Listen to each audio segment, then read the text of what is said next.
Yo, yo, yo, what is up, YouTube? BK Brad Kellner. Today is Friday, November 12th, 2021. Quick video today, kind of a week in review for the Texas Longhorns. A ton went down around the 40 with Texas football, Texas basketball. We had National Signing Day as well in a couple of sports this week. So a lot of happenings around the 40.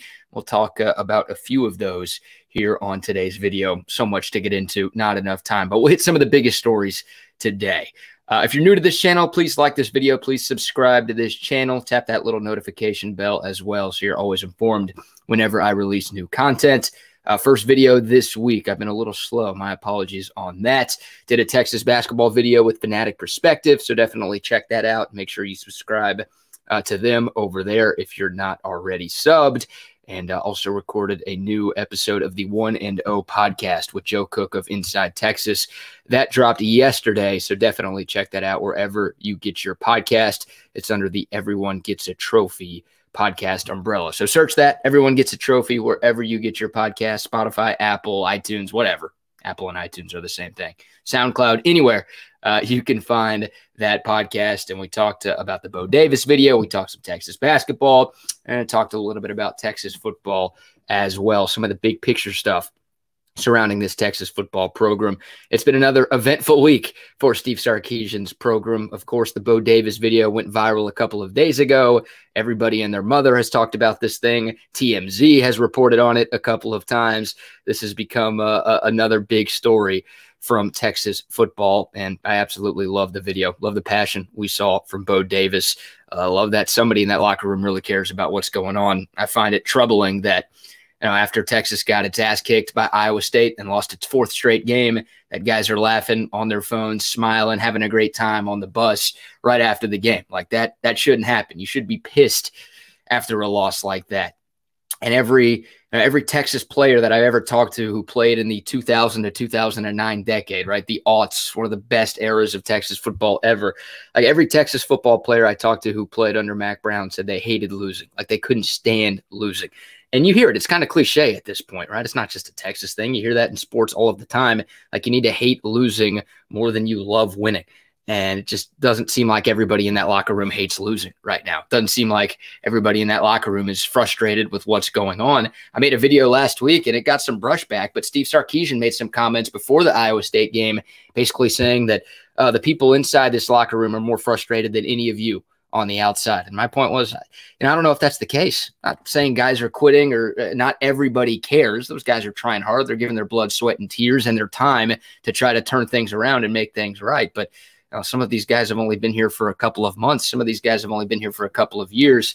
Some of the outside folks, some of the Texas fans, some of the Texas boosters have been frustrated for 12 years now. And when I see a video from a player after the game leak out like that, and I hear stories about how guys are laughing and smiling and having a great time on the bus after a 30-7 loss to Iowa State, and it makes me think that, yeah, the frustration level within the Texas football program is not where it needs to be. And things aren't going to turn around unless you've got everybody bought in to Steve Sarkisian. And I think it's clear by that video going out that not everybody in that locker room is bought in. So read some stories this week, talked to some insiders this week. Whoever posted that video is no longer with the team. That name has not been publicly released yet, but apparently Sark met with some of the team's leaders and they all discussed and they all came to an agreement that, yeah, that player should no longer be a part of things moving forward. And by multiple accounts, that player is not a starter. That player is not a key contributor to this football team in any way. Even if he was, though, I wouldn't be opposed to getting rid of that guy. Like, that can't happen. That shows a clear lack of buy-in. That shows that that player feels like this is a joke. Probably sent that video out to some of his friends, maybe some of his high school teammates, some of his friends who play college ball across the country, and was probably laughing about it. That's just unacceptable. You cannot have that as part of your program. So it happens all the time. You see attrition, whenever there's a new coaching staff in any sport. We, of course, as Texas football fans, have seen it multiple times over the past decade where you bring in a new coach, a new coaching staff, and some guys don't buy in and they leave and they hit the portal. So 3 games left in the regular season, hopefully a bowl game for Texas. We'll see what happens whenever this season comes to a close. We'll see how many players hit the portal and how much roster turnover there is between 2021 and 2022. There was a ton from last year to this year for different reasons. There might be even more from this year to next year. Curious to see how Sark handles things, and curious to see which players just on their own decide to up and leave. So big story there, obviously. But look, love that the coaches are ticked off. I love that Bo Davis went on the rant that he did. And if you've got a problem with that, well, welcome to sports. Welcome to college sports, especially. Texas football plays Kansas this weekend. I mentioned it. The Longhorns still fighting for bowl eligibility, which sucks to say. And it sucks that we've had to say that like multiple times over the last dozen years. But that's where we're at. Texas needs to win 2 of its final 3 games to get to 6 wins and qualify for a bowl game. The Longhorns are 30.5-point favorites against Kansas as of 2 o'clock on Friday when I'm recording this video. That tells you how bad Kansas is, because we know how bad Texas has been over the last 4 games, right? 4-game losing streak for the first time in a decade. They got their ass kicked in all fashions last weekend against Iowa State. We know about the second half collapses. Texas is not in a good spot right now. The fact that they're 30.5-point favorites against Kansas tells you all you need to know about Kansas. And look, Kansas has been in a tailspin for a long, long time. They've got 1 win this season that came against South Dakota, an FCS team way back in week 1, and the Jayhawks only won that game by 3.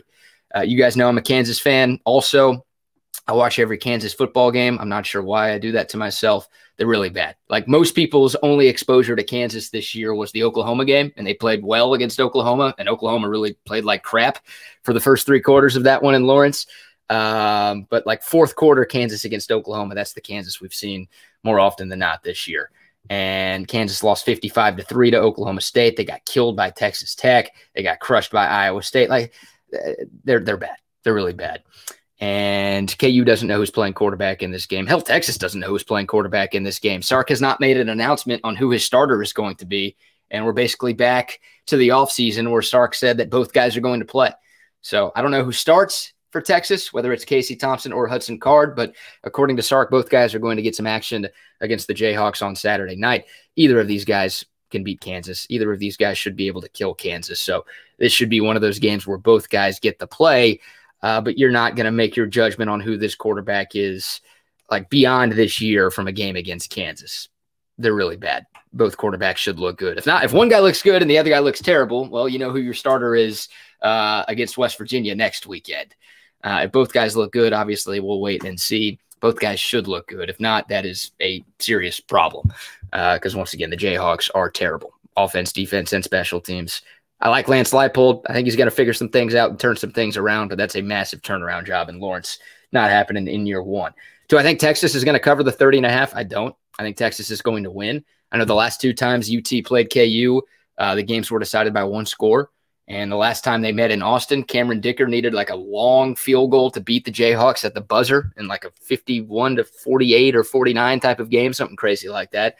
I don't think this game is going to be that close, but I don't know if I'd pick Texas to beat Westlake by 30.5 right now. This team's in a bad way, and they're fragile at this point. So I don't think the Longhorns are going to cover that number, but I don't think we're going to be sweating bullets at DKR on Saturday if people are still going to DKR to watch this football team. Curious to see what the crowd looks like on Saturday. So Texas will win, but yeah, once again, the last 2 games of the season more important. You got to win 1 against West Virginia in Morgantown or against Kansas State on Black Friday in Austin to get that 6th win and get to that bowl game. And more important than the bowl game, you want those practices. You want those postseason practices to help get this team ready for next season.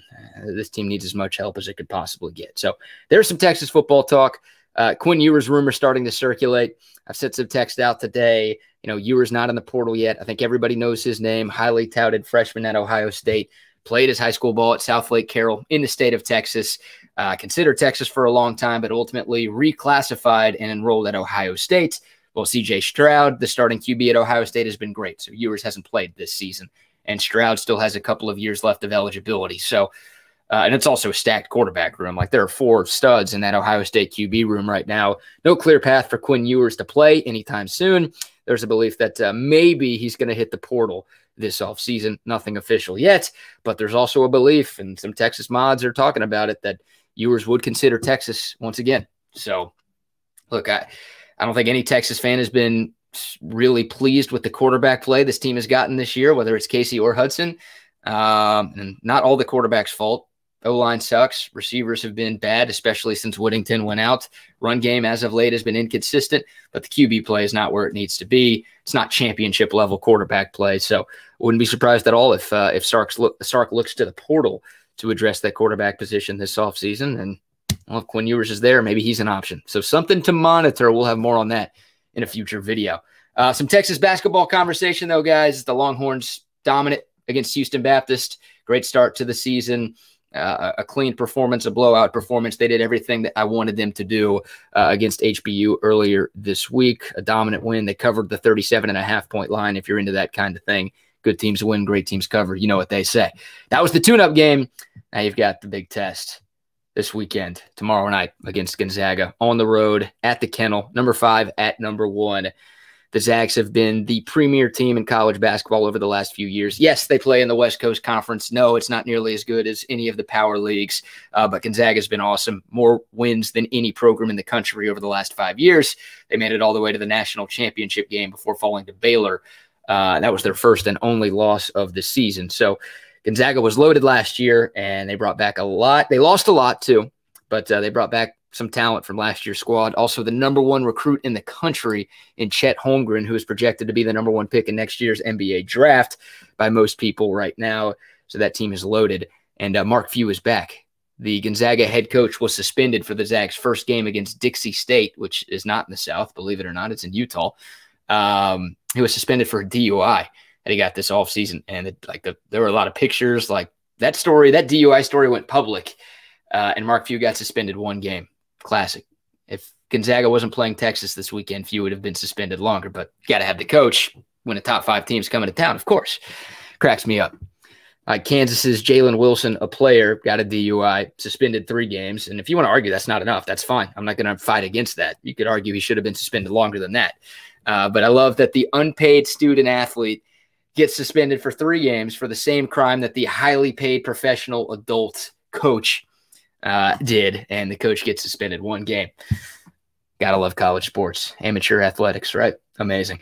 Anyways, Mark Few's a stud. He's a great coach, and Gonzaga's got some talent. They're loaded. They lost Corey Kispert, first-round pick. They lost Jalen Suggs, top 5 pick. Those guys are not easy to replace. So this is not like this Gonzaga's team right now is not as good as the Zags last season, but obviously the projections are there. I mean, they're the Vegas favorites to cut down the nets in New Orleans when it's all said and done. They're number 1 for a reason. Drew Timme went to my high school, Pierce High School in Richardson, Texas kid, really talented, one of the best players in all of college basketball. He's back from last year. Nembhard's back from last year. We talked about Chet Holmgren and, Julian Strother, a kid who really impressed me against Dixie State a couple of games ago, 17 points, the leading scorer for the Zags in that game. Love his length, love his athleticism. He's a player that Texas is going to have to deal with tomorrow. And that's the big matchup concern for Texas. Don't think Dylan Dessou is going to play. We'll see.